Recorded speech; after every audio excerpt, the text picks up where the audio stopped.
Not to expect the squad will remain the same because injuries do occur. The most important thing is your support. We play for you. We try to make you proud.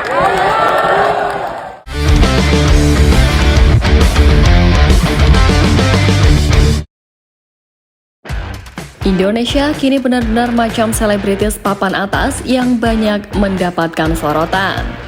Ya, atensi yang luar biasa itu sejatinya nggak hadir begitu saja. Bahkan di ajang seperti Piala AFF, tim Garuda tetap jadi tim yang paling disorot lantaran dengan berani menurunkan skuad U22.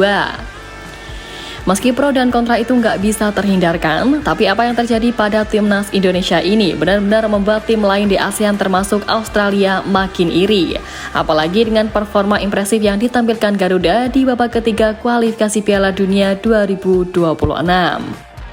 Ya, ketika tim Australia secara resmi pindah ke AFF pada tahun 2013, level Sakros masih terlalu tinggi dibandingkan dengan negara-negara Asia Tenggara lainnya.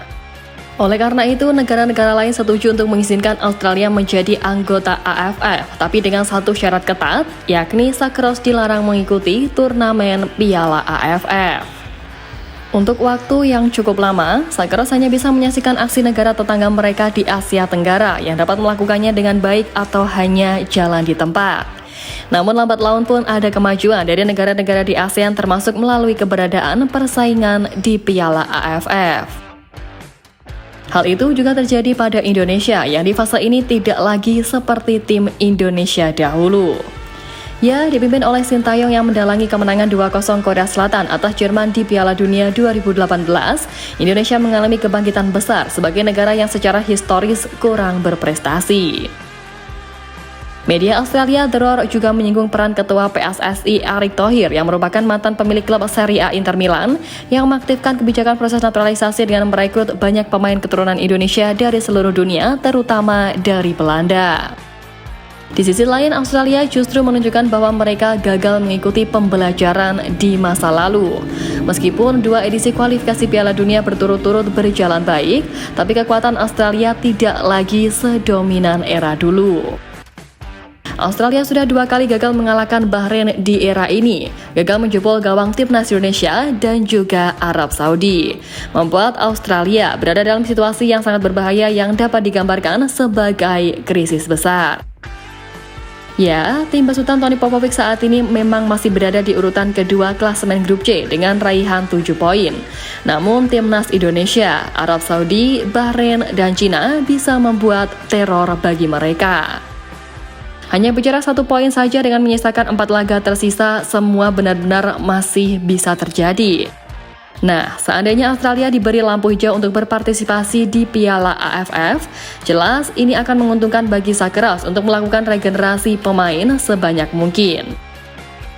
Tapi sayangnya klausul yang melarang Australia mengikuti ajang senior Asia Tenggara pada tahun 2013 lalu juga memungkinkan adanya kelalaian di kalangan pejabat Federasi Sepak Bola Australia. Karena inilah Australia seakan dibuat ngaca dengan kemajuan yang ditunjukkan oleh tim-tim ASEAN termasuk timnas Indonesia di era sekarang. Ya, memang patut diakui bahwa Australia merupakan tim kuat langganan Piala Dunia dalam beberapa edisi terakhir. Tapi melihat kiprahnya saat ini, posisi mereka bisa dibilang jauh dari kata aman sebab hanya memiliki jarak 1 poin saja dari peringkat-peringkat di bawahnya. Di matchday kedua kala bersua Indonesia September lalu, The Sakros pun awalnya sangat percaya diri dan sesumbar kalau timnya bakal menang mudah di kandang Garuda. Bahkan Michael Duke, bomber Australia, memandang remeh supporter timnas Indonesia dan merasa kalau raihan 1 poin di kandang tim Garuda amat ringan. Ya, secara mengejutkan The Sakros ditahan imbang oleh skuad asuhan Sintayong di kandangnya yang membuat para pemain Australia memasang muka masam, pertanda kecewa setelah di laga itu gagal mencuri poin penuh dari markas timnas Indonesia. Namun, komentar bernada meremehkan 1 poin datang dari Michael Duke untuk supporter timnas Indonesia yang mengumandangkan lagu Tanah Airku usai laga. Ya, hal tersebut dianggap oleh striker Australia itu sebagai bentuk dari perayaan hasil imbang yang seolah-olah Indonesia memenangi pertandingan. Mereka bernyanyi sekarang, mereka seperti menjadi gila. Itulah yang saya maksud. mereka merayakan hasil seri ini layaknya itu adalah sebuah kemenangan. Ujaran remeh dari mulut pemain sekeras itu sejatinya tak sesuai dengan kondisi yang ada pada tim nasional Australia saat ini. Rasa iri yang menyelimuti mereka benar-benar membuatnya tutup mata dengan peningkatan pesat yang dialami oleh Garuda.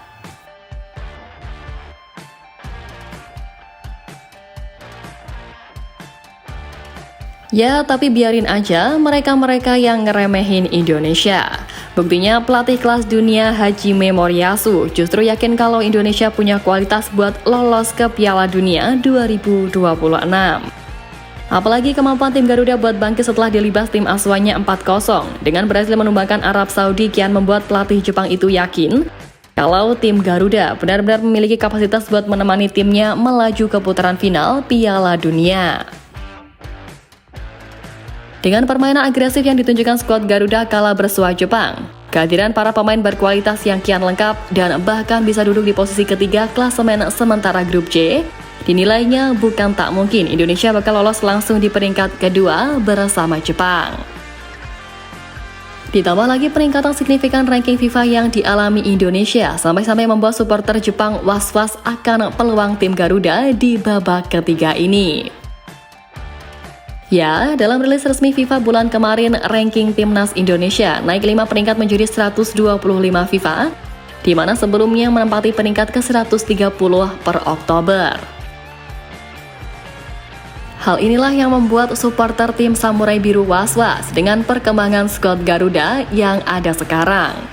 Tapi meski begitu, supporter Jepang tetap menantikan kejutan-kejutan lain yang akan dibuat oleh tim Merah Putih di ajang ini. Ini adalah tim yang saya nantikan pertumbuhannya.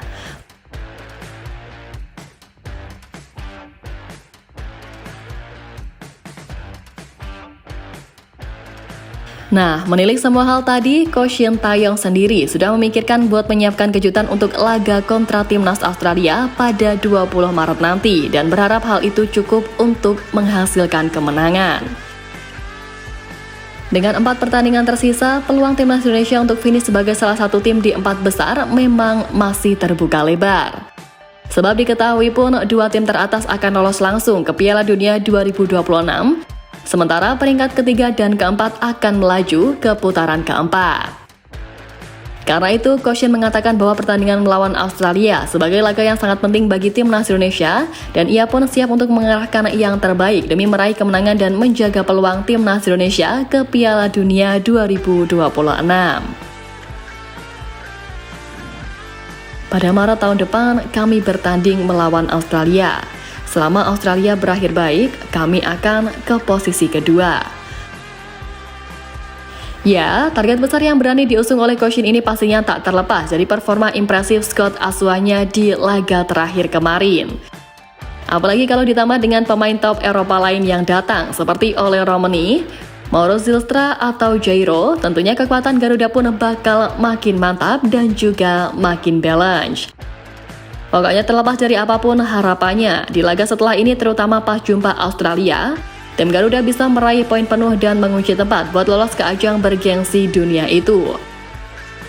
Dan tentunya kita kasih paham juga pada Sakeros kalau kita bukan lagi tim yang bisa dipandang remeh.